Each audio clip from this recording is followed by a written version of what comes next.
I pretty much say I think everybody's got three themes that they go around and around in their lives. Mine were I'm unlovable, I'm worthless, and the little match girl theme, which is standing out in the cold with no shoes on and rags, looking in the snow, looking at the family on the other side of the picture window, cooking turkey in little velvet dresses and hugging and kissing and loving each other. And I'm the one always, and what the theme still comes up. Something can easily trigger that, where I don't belong, where I'm on the other side of the warm, I call it. Geneen Roth has had a voice in her head from the earliest possible days that she can remember. But here's the thing, she is not suffering from some diagnosable condition. It's the same voice that many of us have. Maybe we call it by a different name. It's the voice of shame and blame. It's the voice of not fitting in. It's the voice of difference. It's the voice of destruction. It's the voice of not enough. And that led to an extraordinarily dark place for the better part of 2 decades in her life, until she had a moment of reckoning that changed everything. She since has become really a leading voice, a luminary in the world of understanding the relationship between self-worth, value, living an extraordinary life, and food. But it's not just food, it's really a much bigger conversation. In her new book, This Messy, Magnificent Life, she dives deep into a recent struggle, and she kind of asks the question, okay, I have done all this work. I've spent 30 years exploring my relationship to the world, to food, to self-worth. I've been in therapy. I've done every spiritual practice in the world, and yet there's still this nagging thing in me that says, I don't fit in, and something's not quite right. What do I do about that? And that is where our conversation goes in today's episode. I'm Jonathan Fields, and this is Good Life Project. I think a lot of people feel like this in their families, that I didn't quite belong there, that somehow I landed, and who were these crazy adults? In what way? Oh, boy, because I was always interested in the depth stuff, feelings, and saying what I saw. And that's not how life was back then. And so in that way, I felt like I didn't belong. I kept on wanting my parents to talk to each other and, talk about their unhappiness and see what we could work out. And I didn't want them to get separated and divorced and all of that. So I saw what was going on, but nobody really wanted to talk about it. And I think what happened for myself is that in the process, I didn't feel very lovable. I didn't really feel, I took it very personally. If there was all this pain out there, it must be that something's wrong with me. I must be the problem. If only I were different, then somehow I could either make them happy or they would be different if I was a different kid. And I funneled all that through my relationship with food. And so what happened quickly, by the time I was 11, when I went on my first diet, I felt that if only I could lose weight, look differently, eat differently, be gorgeous, sort of be a different person than I was, and everything would be fine. And I believed it. I mean, I really believed it. So I developed a severe eating disorder that lasted 17 years. When you look back at that first moment, I mean, reflecting back on it, it's easier to see a lot of what happened and understand what was happening. Were you aware at all when you were sort of, quote, in it, in your teens and then through into your 20s? Was there a moment where you had a sense of the fact that this isn't okay, this is something really off here, rather than I'm just trying to fix something and I'm going to keep trying stuff and it's all going to be related around food and the way that I relate to it? I had not one moment like that, like you asked. It was all about food and the size of my body. I became obsessed. And did I know something was off? Yes, but what I thought what was off was my lack of willpower and my inherent madness. that was manifesting through my relationship with food, but somehow I believed that if I could fix that, everything else would be fixed too. That's what I believed. It became just so unifocused. And I was convinced of that. And then I went on so many diets. But when I stopped eventually, because it was torturous, it was really, really torturous, the way I gained and lost weight for all of those years. And when I stopped doing the whole thing, it's like I stepped out of the paradigm. I stepped out of the diet binge, fix yourself paradigm. And when I stepped out of that, there was such freedom in stepping out of it. It was frightening on the one hand, but so freeing on the other hand that I realized I was never going to go back. What happened that led you to step out of it? I read a book called Fat is a Feminist Issue. Were you looking for that book? I was looking in the bookstore for ways to kill myself. That was before the internet. And I was at the breaking point of realizing I couldn't do this anymore. I'd been anorexic for a year and a half, then I had doubled my weight in 2 months. And I realized if life meant this, then I didn't want to participate. I wanted out. And so I had decided to kill myself and was looking for books on guns and drugs and things like that. And I saw sitting on the floor of the bookstore, the Book Depot in Mill Valley, and I saw this book and I picked it up and I started realizing that maybe there was something much deeper about what I was doing with food than what was apparent. And and I decided to take a couple of weeks, because at that point I had nothing to lose. I was willing to lose my life and see if it were true. And so the very next day, I stopped dieting and I went on a whole different path, which I'm still on, really. And I mean, it's no longer about food, but it is about stepping out of the fix me paradigm. There's something wrong with me, and if only I could fix this and fix that and fix this, I'd be fine. Yeah. Tell me more about that paradigm. Yeah, I think I spent so long feeling like I was the wrong person to be living my life, that if only I were different, more of this and less of this. And when the whole relationship with food, this is not going to sound the way it was. I was going to say was healed, because really it was a process, just like anything is. When I was no longer obsessed with food or the size of my body, when it wasn't an issue for me anymore, which, believe me, I never thought there'd come a day when that would happen. But it's been a long time since that's been true. I realized that whatever deeply fueled that, which was a sense of being damaged or doomed or too selfish, worthless, unlovable, not belonging. I mean, I pretty much say I think everybody's got 3 themes that they go around and around in their lives.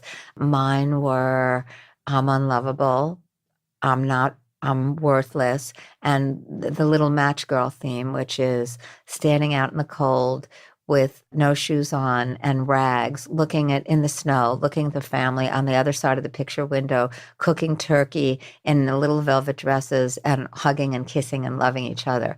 And I'm the one always, and what this theme still comes up. Something can easily trigger that, where I don't belong, where I'm on the other side of the warm, I call it.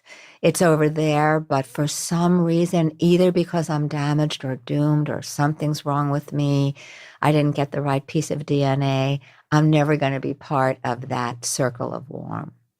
And I realized that was still true, that though my eating was fine and my body was at its natural weight, I still felt like that. And so I wanted to see if it was possible to attend to that directly, since I was no longer manifesting that through my relationship with food. And, I'm happily married. I've been with my husband now for a while. I have work that I love. I'm living somewhere that I love. And still, I woke up like this every day. So in a low level way, not screaming with it, not obsessed by it, but sort of feeling something was tugging at my heart, haunted. I would say haunted by that. And I really wanted to see if it was possible to not live like that every day, to not even, have that as a low level theme, or not that I would never be triggered, but that I could stop believing it when it did get triggered. Because I don't think things go away like that, especially things that are inscribed in your history and your legacy, your ancestry, all that you inherit. You inherit, and there's no way to disinherit it.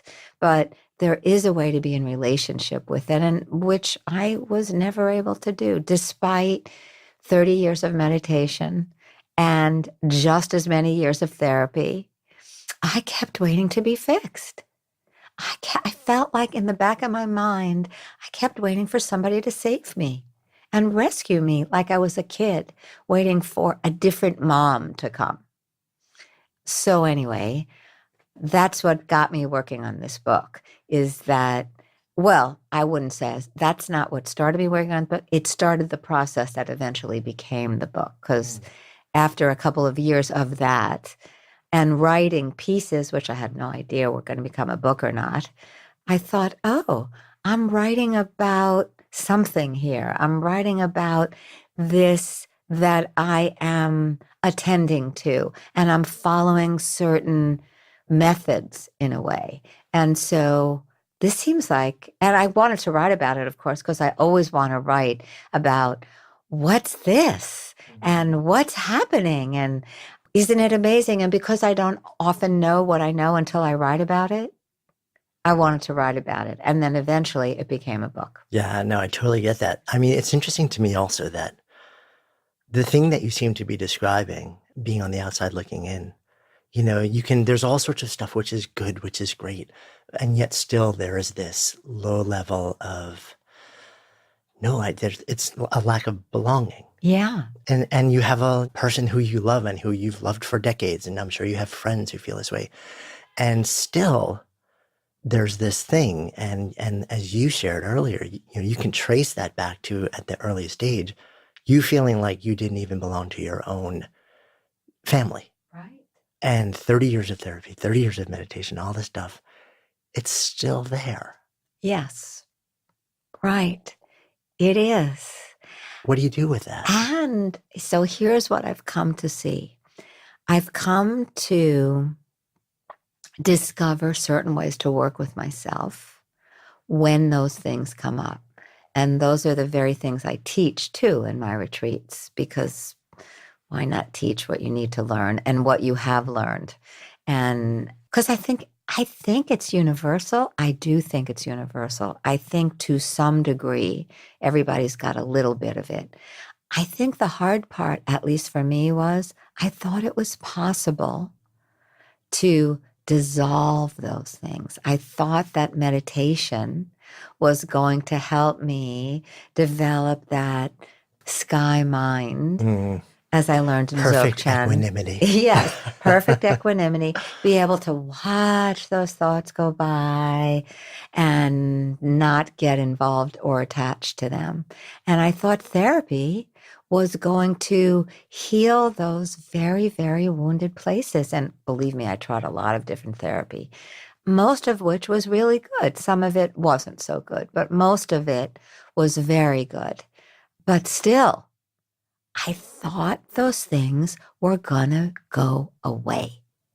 That I was, I guess I thought I was gonna wake up someday having had a different childhood. I mean, if I had to say it like that, of course I didn't think that, but I think I thought I'd get a different nervous system, that I would go into parasympathetic mode much easier than I do, that I wouldn't get triggered as easily as I do. And I don't get triggered as easily, except when I do.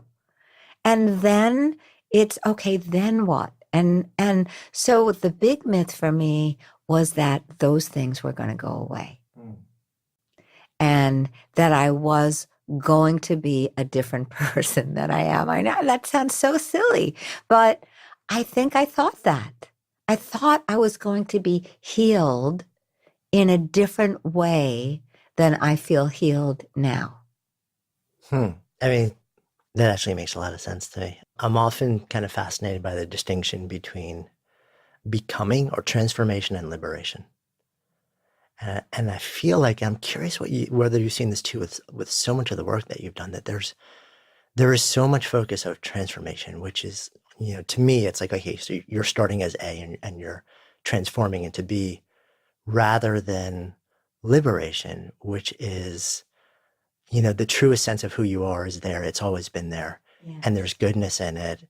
And the process isn't so much changing from A to B. The process is peeling away that which restricts you from being that truest part of who you are. I love that. Yes, I love that. I think you just said it beautifully, because I think that's actually what it is. I think when I dropped the Me project, as I called it was dropping it and accepting the fact that certain things were just not going to get fixed. They weren't. So they weren't going to be part of that becoming process that you're talking about. But there was this huge open space that had never been broken.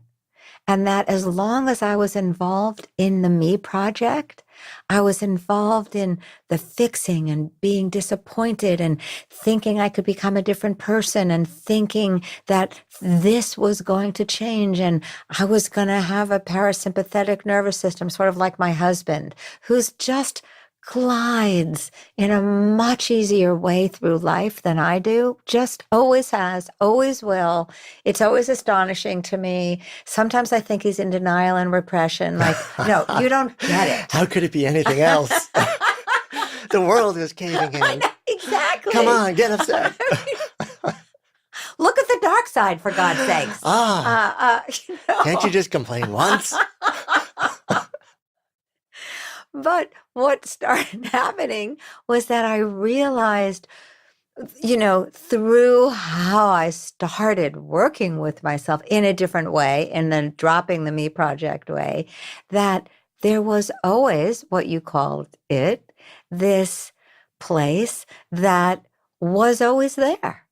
And that I didn't, well, one thing was I never thought that was for me. So people talked about that, of course, in the meditation retreats. Right, it's the heartbeat of yoga. Yes, I mean, it's everything, but it felt like a step-by-step process. Do this, and then do this, and there was a hierarchy, and then you do this, and then you get enlightened. You're there. And what I don't think, and because that whole thing, that whole paradigm just really was part of, but I can't do it. But I don't belong, but I'm always on the outside. It just hooked right into that. Yeah. So I felt like that's good for them. Yeah, good for them, but that's not possible for me. They don't understand. I'm doomed.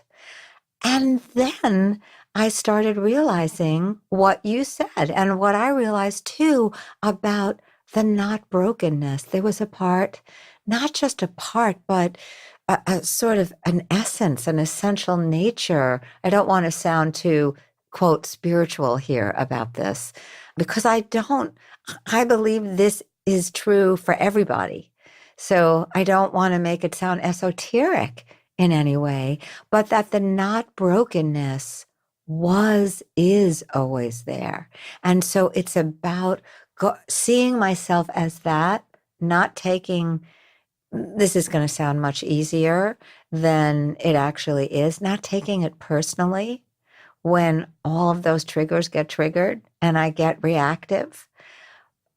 Being with it, being sweet and kind to the reactivity, not judging and shaming myself because, oh my God, I can't believe this is still coming up after all these years. What is the matter with me? That, I call that the crazy ant in the attic voice. But when it comes up to say, oh, sweetheart, I get it. Yes. And to see that what is noticing it is bigger than what's noticed. And so, All right, I have to stop you there because that is so important. yeah. That awareness, like Yes. that meta awareness. Yes. Isn't that kind of the master key? That's the master key. That's the master key. How do we get it? Well, I think the reason we don't get it is because we make it much more complicated than it is. I think that's why we don't get it. Because of what I said before, all of our stuff comes up. I can't do it. It's not, but, I'll get there when. When I would tell people with my first few books, you know what? Stop dieting. Stop depriving yourself. Listen to your body. Eat what your body wants. They'd say to me, and this is the answer to the question you just asked, let me lose weight first on a diet, then I will do that, because they were afraid, like most of us are, when we hear that which is noticing isn't what is being noticed. And so if we notice it, then there's an awareness there that's noticing it. That's big. That's always in the background all the time, that's actually who we are. But I was told that so many times before I believed it. I was like my students who were, but let me do this first, and let me accomplish this first, and then, because I think when we hear that, we hear it as relaxing, or we hear that as too easy, or we hear that as almost unbelievable. Right, it's just like too trippy. Yeah. Like there's another me there. Right. That's like looking down on me and observing, like what I'm thinking and doing. Right. Right. It's like, whoa. But then you think, well, on the other hand, what is being aware that I'm sitting here right now with you? How do I know that? Well, I know that, first of all, because I can feel my feet on the floor, my butt in the chair, my back in the chair, but also because there's an awareness that's aware of that. And so, and like, it's the most obvious thing. It's almost like a conspiracy that we're not noticing the most obvious thing there is. Yeah. I mean, and it's so interesting, right? Because it seems so trippy on the one hand, but on the other hand, it's actually really easily validatable. Yeah. Because the moment you catch yourself thinking this, spinning this story, like doing the moment you catch yourself with anything, I'm like, oh, I was just thinking this. I was just, like telling that story again. I've told, like, the you that's catching yourself. Like, if there isn't this dynamic, if there isn't this ability to be aware of your thoughts, whatever like consciousness is becoming aware of it, you wouldn't be able to do that. Right. You would be 100% in your thoughts and in the stories all the time. So the simple fact that we catch ourselves all the time, if we sort of practice becoming aware of all the maniacal stuff, the crazy ant, as you describe it in the head, it's like proof. Like, you don't have to just take it on faith. No. The fact that you can catch yourself telling these stories, chastising yourself, spitting all this stuff, the fact that you become aware of that, you can't become aware of that unless there is that observer in some way, shape, or form. And that is the liberation. Yeah. It's none other than that. That's it. That's it. It's that easy. It's that easy. Well, and that hard. And that hard. Because number one, there's the doubt that, what? It's that easy? Really? Well, if it's that easy, how come everybody isn't doing it? Well, part of the answer is because we all think it's much harder than that. But the other thing is, catching yourself is not the easiest thing either, because we're so wedded to our opinions and our reactions and our thoughts, and we think that because we think it, it's true. And so there's got to be what we're talking about right now in the background. Really? You think that?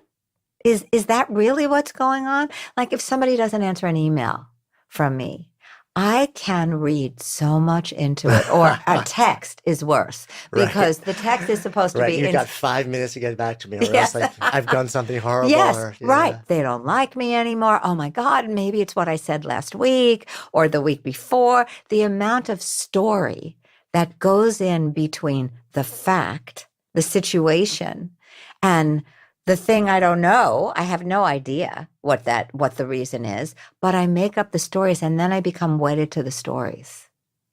And so, unless there's a part of me that we're talking about that's looking and seeing, honey, you're making up a story right now. Here's the fact your text wasn't answered. That's all you know, period. Now what? Life becomes much less dramatic. It becomes simpler. Less dramatic for me. I was a real drama queen. I really got a lot of juice out of drama and and Well, I mean, there is the New Yorker in you still. absolutely. And so, yeah, I got into it. Oh my God, you wouldn't believe what happened. And then when I talk about what happened in that way with the drama, it's not just what happened, it's my interpretation of what happened that get fused together. And so, what you're talking about when you say to be aware of the fact that you're thinking, that's really a different story because then it takes me being aware that a story that I recount to you about the person who didn't answer my text, that's the simplest thing, or some other event that's happening. When I tell you what's happened, it's always infused with my interpretation of what happened. And unless I'm willing to separate those two, I'm sunk. I'm really sunk because I'm wedded to my story there. I'm wedded to my opinions. I'm wedded to my interpretations. And what you're talking about and what we're talking about is the awareness that isn't, that just simply notices. Which is, I mean, it's so interesting because the way you're sort of framing this, it kind of makes it obvious that, because I've always wondered this too, why don't people do practices that help them step into a state of sort of awareness or presence? And it actually makes sense that, we build our lives, we build our worldviews around not just circumstance, but the stories that we attach them. And then we get attached to those, like the blended experience as our identities and as the world around us. And it's almost like saying, okay, so let me step back and develop these practices, or that would somehow allow me to keep zooming the lens out.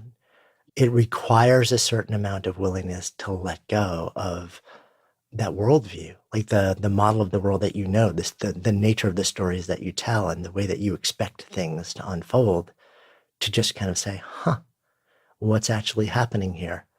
It's almost like a grieving of that has to happen in order just to pull back into awareness. Yes, and I'm going to add an and here. I think also, at least for me, because I was so wedded to my identity, I would say really my identity as the wounded one, the one who didn't have, the one who didn't belong, the one who was damaged. So there was a whole identity around that. I didn't realize there was something better. I think in terms of, I'd say for me, rather than grieving, there was fear. There was fear of, well, what would be there if Who am I if I'm not this? Yes, Yeah. because my whole identity was constructed around that. And so I think for me, I stepped into it baby step by baby step.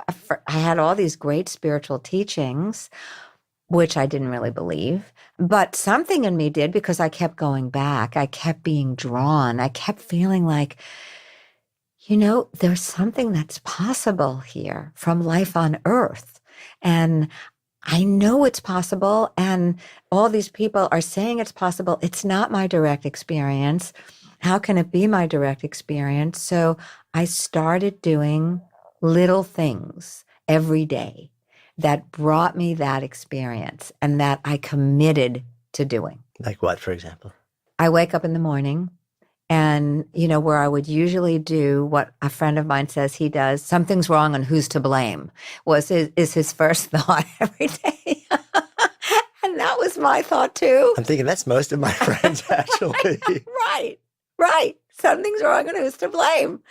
I wake up now and this is an effort. So everything I'm about to say, there are little teeny things, but they're big efforts because I'm so magnetized the other way.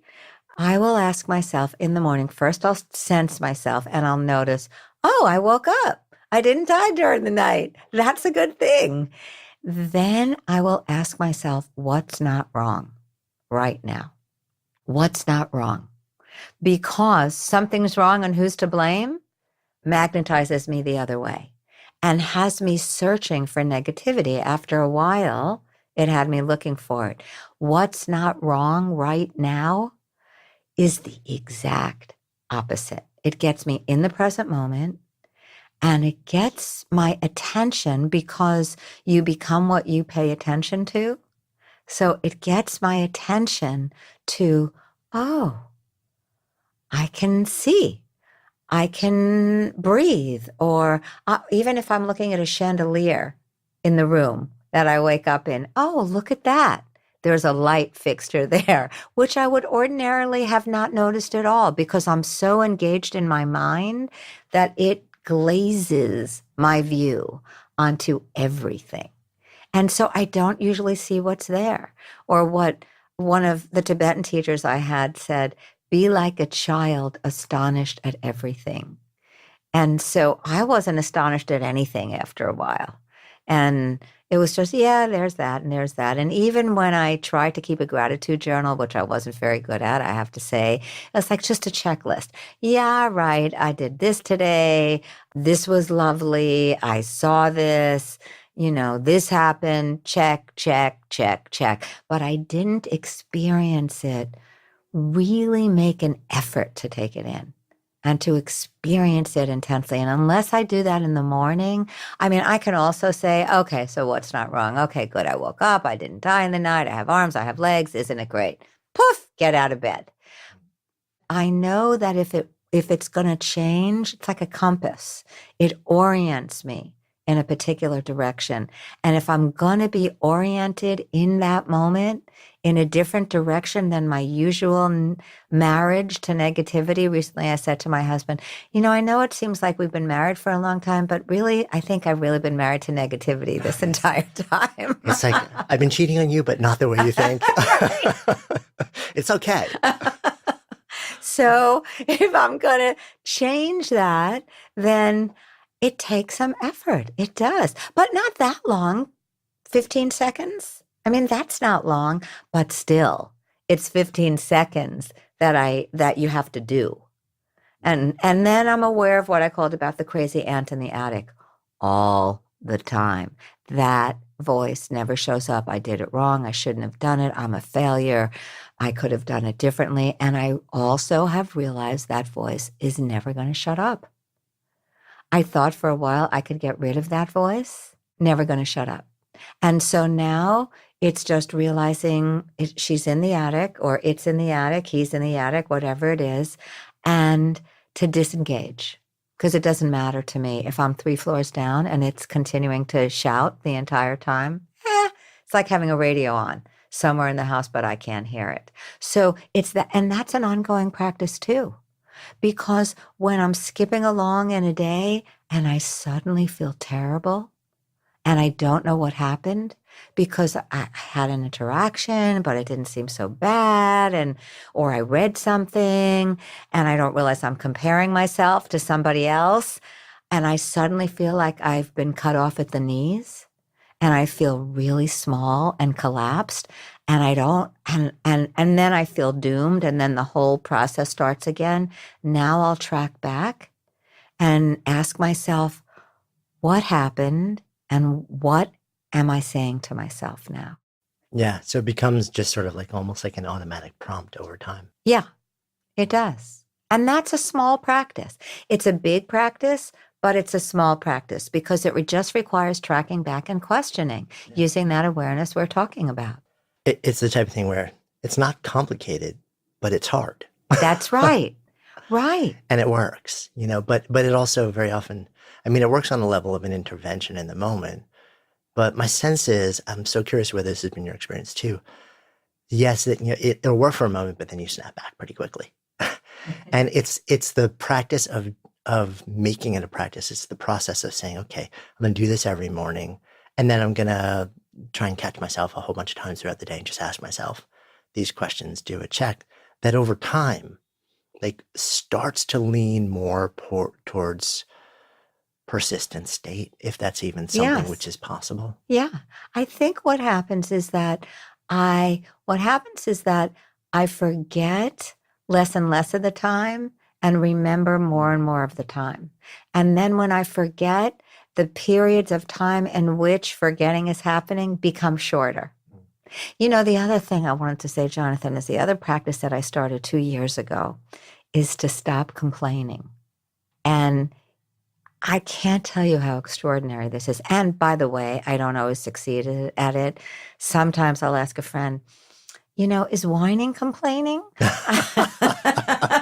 It's like, I need a call here. Like, how close to the line am I? Because I don't want to break my commitment to myself, but I would like to whine a little bit right now. But most of the time, I won't let myself complain. And I started it because I realized that most of my conversations with people were an exchange of complaints. Even my dearest friends were complaints about, everything, what Ram Dass calls the organ recital. So here's what my knee is aching and my back is aching. And so there's the organ recital. And then complaints about what somebody said or did, or what's not going the way I would like it to go, and how somebody is, quote, misbehaving, and, and the government and politics. And there's a lot to complain about there. And still, I realized that complaining was running in place. It's not like it was doing anything. It's not like it was helping me act. It made me feel like I was doing something because I got to emote and complain, but it left me in exactly the same place as I was before I started complaining. So I made a decision to stop. Radical, to the point where my husband asked me after the first couple of weeks if I had the flu, because he was so not used to me not complaining. It was like, what happened to the person I married? Did somebody's body come? And it was, who are you? And that made me realize really how much I had been complaining, because it was really an abrupt shift. And so that has continued most of the time, I would say, most of the time. How do you distinguish between complaining, and you brought up I think sometimes we view voicing complaints as action. Yes. Right. But there is, at least in my mind, because I look at, okay, so there's a lot of stuff that's happening out in the world today. A lot of us would love to see changed. And a lot of that change won't happen without people standing up and voicing this isn't right, and then taking action to rise up and to make things happen, whatever that thing is that, is meaningful to you. And I think a lot of times, I think what you're saying, if I'm hearing it right, is there's a difference between saying this sucks, blah, blah, blah, like this is terrible, terrible, terrible, and feeling like that is your action, versus acknowledging this is not the way that I would prefer it to be.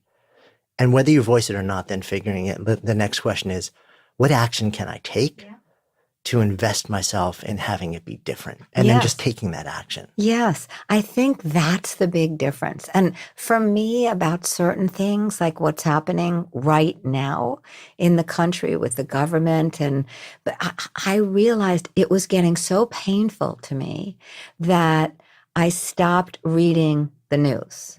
And then I realized, wait, that's not how anything is going to change. And so I started reading it again, and then really letting myself feel the sorrow that I felt about it, really feeling the pain of it in my heart, which I didn't want to feel. I was avoiding that. I just didn't want to feel it. And so I would complain about it, but that was on an upper register than really letting myself really feel what it felt like. And then from that place, okay, what do I want to do? How do I act in a way that doesn't create more war and more animosity? Because what I found out with myself, that when I warred against different parts of myself, when I made different parts of myself bad or wrong, it didn't change them. It was only when I was able to be in relationship to them and then decide what did I want to do? For instance, I'll use weight again as a metaphor here. Some people can make themselves wrong about gaining weight and shame and deprive themselves. That doesn't lead to change. And they can complain about it. And a lot of people do. But you never get to ask yourself, okay, well, what am I doing here that I could be doing differently? What exactly am I feeling about what I'm doing? You don't get to those deeper registers when there's major complaints going on. And what I have found is that if I allow myself to really feel what I feel, and most people are scared to feel what they feel. They're afraid it will break them apart. They're afraid it will be overwhelming. Most of us haven't been taught that feelings don't kill us. Most of us don't know that it's possible to, when you feel sad, to ask yourself, oh, where is that sadness? In my heart, in my belly, in my throat? Does it have pressure? And because it's not the sadness, it's a story you're telling yourself about the sadness that's so harmful. So what I do now is I just let myself feel it, which isn't always easy, and I don't always want to do it. And then when I don't do it, I just binge watch TV series. It's like, no, I don't want to. Okay, then. But when I do, it becomes much more apparent to me the action that I want to take. Do I want to get involved in a community organizing that's happening? Is there a particular organization that I want to be part of, that I want to contribute to, either with money or time? So it becomes where I start asking myself questions that I can answer while being in alignment with myself, rather than being against it. I'm against it. I'm against it. Because I feel like when I do anything with the I'm against it, then I become one of them. I become one of the problem people by being against it. And so it's never helped me to be against something. It's more to be for, to be very clear and aligned with what I'm for, and to keep that right in front of me and go for that. Yeah, that makes so much sense to me. I spent a chunk of time studying actually nonviolent revolution theory. And there's a guy who actually just passed recently named Gene Sharp, who literally wrote an expanded pamphlet that became the operating manual for nearly every nonviolent revolution around the world in the last few decades. Part of what he wrote, it's really interesting. This is the macro version of what you're saying on a personal level. He said most people will go in and say, okay, like, we're being oppressed. Here is the dictator or the regime that's oppressing us. Our goal is to take them down. And then they would take them down, but still they didn't feel better, and the change they sought wasn't happening. And he said the more effective, or if they made all of this effort and things changed, but that, that source that everyone was focusing on, like this must be taken down, still remained, even just in name, it was viewed as a success, as a failure. And you viewed yourself as a failure, rather than saying, here are the beliefs, the values, here are the pillars of power that are propping this thing up currently. Yes. What do we believe about what matters, about what is better? What does better look like? Let's create that so that those pillars of power will slowly say, why am I still here? And move over to you. And that thing kind of disintegrates on its own. And whether it does or doesn't entirely matter to you. Yes, that's exactly what I'm saying. And this is the personal representation of that, like sort of like macro approach. Yes. Right. And, I feel that too about what's going on right now because, of course, there's a big, fabulous, badly needed women Me Too Time's Up, which is so great that that's happening. In my mind, there's also an inner level of that, which is just speaking from direct experience and from the women that I work with and the people that I work with, and now I'm speaking for the women I work with, that many of us have internalized and treat our own bodies the way they have been treated. And so changing out there is really important, but we also need to look and see how we talk to ourselves and how we objectify our own bodies with nobody around. Nobody needs to be around. It's how do I look at this body? And most women treat their bodies the way their bodies have been treated. And as we can see with Me Too and Time's Up, women's bodies have been objectified. And so what I found with my own body is that I objectified my own body. And I find that with the people that I work with, that they objectify their bodies. They don't feel that their body is theirs. They don't feel like they have a right to take up space here because that's not the message they got. Yeah, you write about this experience. I think you call it the Red Thread or the Red Thread Project, yes, which the kind Red of touches String on Project. this. Yes. Can you share a bit about that? Because I think it touches in this in an interesting way. Yeah, it started because my last therapist, who was a great therapist, had me walk across the room. She started at one end, I started the other end, and she said to me, "Tell me when I get too close. Just tell me to stop." She was in my face before I told her. I didn't even know when to tell her to stop. And I said to her, I don't know when to stop. And she said, "Well, you have energetic boundaries." And I rolled my eyes and I said, "Look, I'm from New York. New Yorkers don't have energetic boundaries. Only people in California have energetic boundaries." And she said, "No, everybody's got them. And the way you know you have them, or else you've been taught not to have them, is when somebody gets too close. You're uncomfortable. Something in your body says, this doesn't feel right. You're too close, and you step away." And I felt like I didn't know how to do that. I didn't know. I was so used to feeling like my body wasn't mine that I didn't know that it was okay to say no. And I don't want to. Now, obviously, on some level, I knew. But what she said to me was, "No, and I don't want to," are complete sentences. And being nice is overrated. And that was very important for me to hear. Then gave me a red string and told me to put it around myself, sit in the circle of it, put it around myself, and think of myself and the red string, myself sitting in the center of the circle, and the red string was my boundary, sort of she would call it energetic boundary. And she did this exercise with me a lot, and I felt like I wasn't allowed to have a boundary. I felt like it wasn't okay. My dad pawed at me. My dad was a World War II veteran. He sort of loved Frank Sinatra and that whole way of being suave, called women broads, loved pinching women on the ass, thought of me as an extension of him.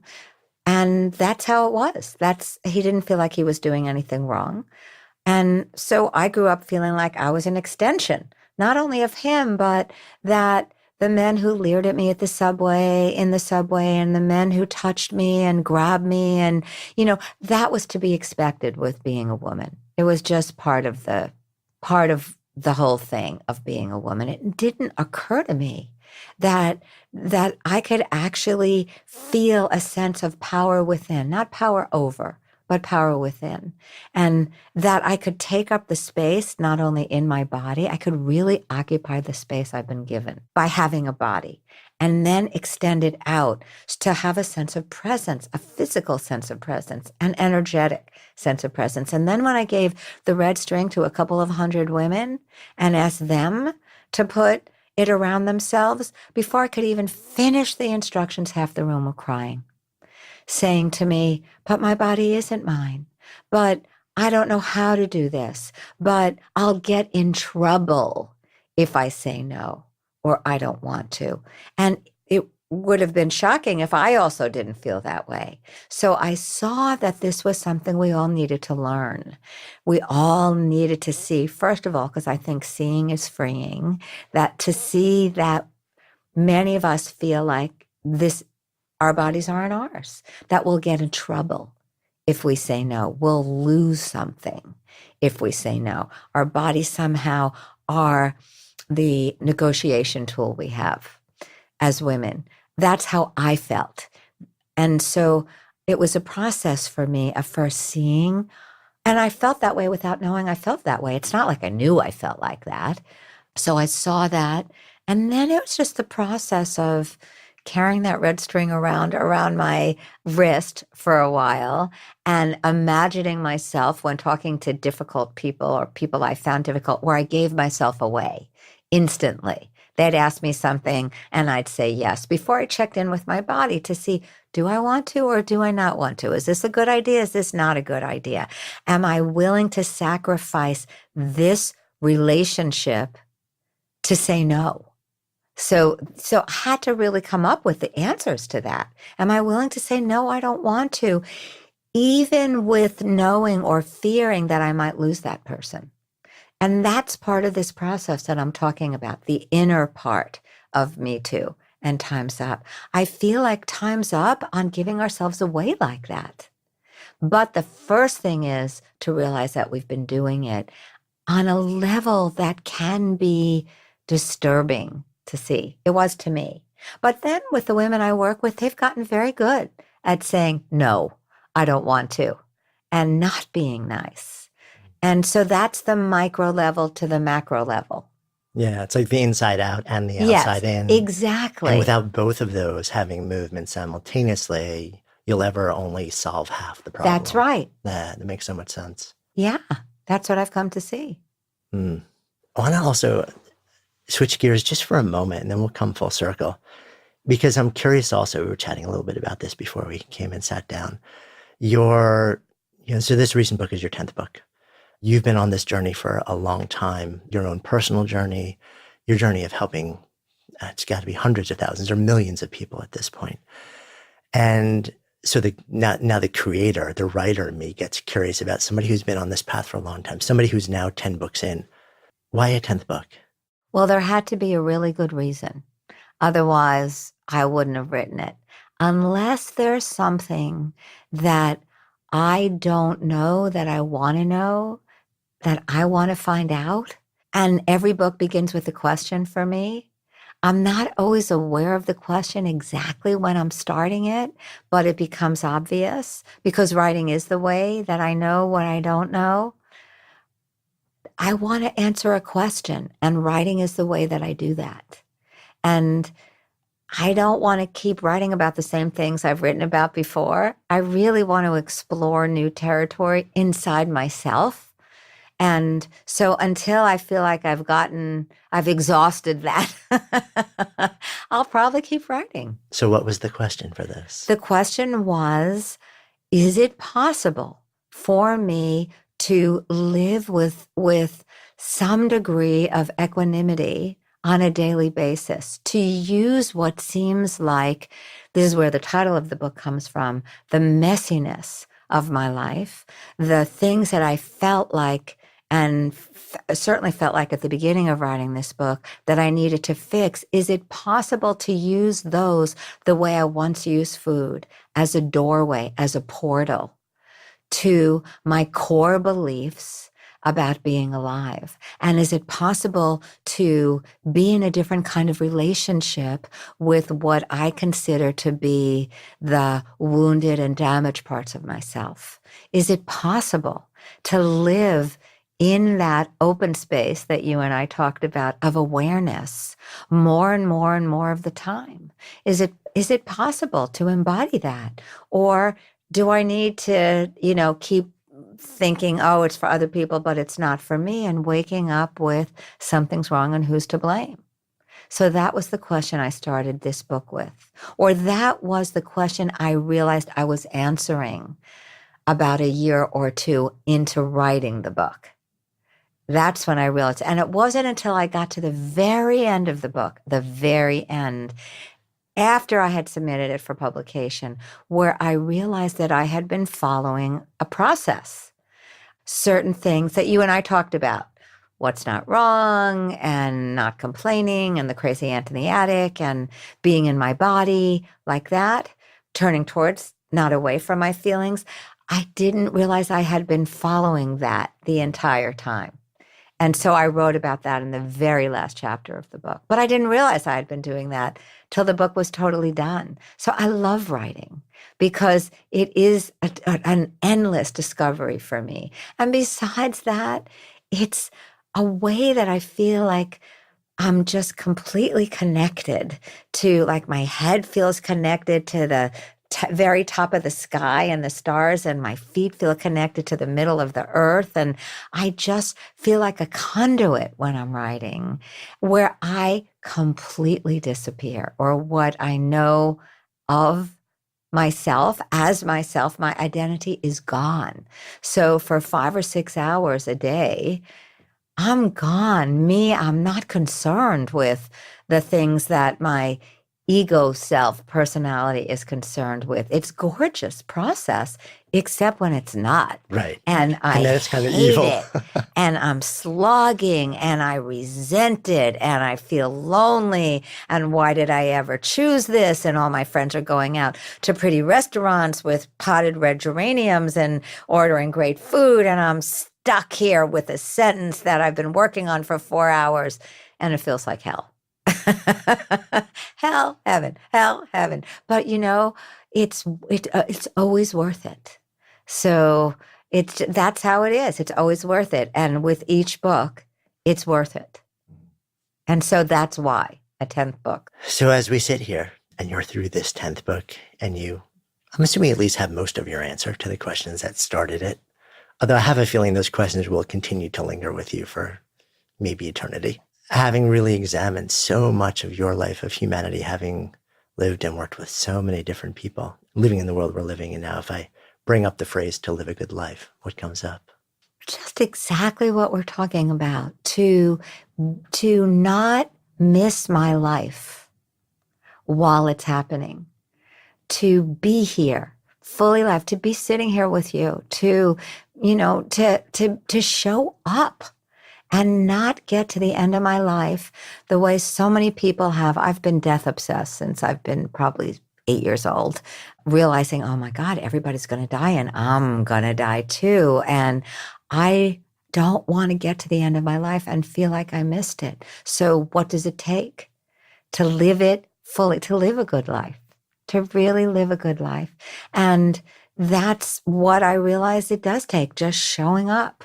And not being afraid of what might be uncomfortable, and not protecting my little heart back there that doesn't want to get hurt, or else protecting it and seeing the effect of what it's like to protect it, and then speaking up, because that's the other answer to your question about why a 10th book. Although this isn't always true for me, because I feel like I want to tell people this. I want people to know this. And so that's part of living a good life too, is not keeping it to myself. Thank you. Yeah, lovely. Thanks so much for listening, and thanks to our wonderful sponsors. If you love the show, please support them. They help make the podcast possible. So check out the links in the show notes. And don't forget also, if you want to join us at this year's Camp GLP, it's an amazing way to just step out of the madness of so much of life, step into a beautiful natural playground, reconnect with who you are, with new amazing friends, and learn a ton along the way about business, work, career, and life. And if you've been waiting, be sure to register now. Your $200 super early bird discount expires in just a few days. Learn more at goodlifeproject.com/camp. See you next week.